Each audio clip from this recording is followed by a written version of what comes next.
OFM Sport.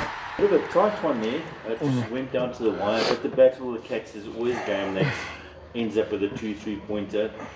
A lot of things to work on going forward, but a win's a win. It's 4 points in the bag, and in that way, it's a good start for you guys to do that. Yeah, Morgs, definitely. We're not over the moon happy with everything, but like you said, we'll take the 5 points and we'll work hard for next week and the week after and the week after. I don't know, the Currie Cup's not going to be won in the first week, so we still have a couple of weeks to go, and we started with a win. First time tackles and lineups must be a bit of a concern. It really wasn't good. Probably gave the Lions a lot more front football than they deserved.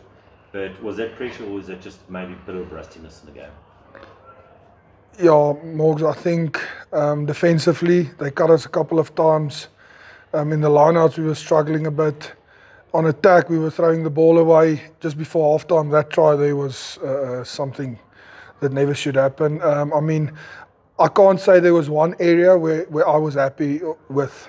So all of the areas we need to fix it before next week.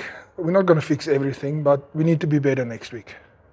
Niels, win for you as a captain, and there were a couple of really nice things in the field. I felt when you guys had the ball in hand for sustained periods, you put them under pressure, but also I thought Foff did an incredibly good job getting that backline going for you guys this afternoon. No, definitely. I don't think everything was bad. Obviously, that's the way it is in rugby. After whether you win or lose, you focus on the stuff you can fix and you need to be better at. And when it comes down to Faf, I personally feel he was our best player on the field today. He put us on the front foot. Even his kicking game was excellent. I mean, yeah, he identified space, kicked into the corners, into the 22. So that helped us a lot today. And obviously his communication, his presence just on the field helps a lot of guys. I feel at ease. So yeah, I'm massively happy to have him at the Free State Cheetahs.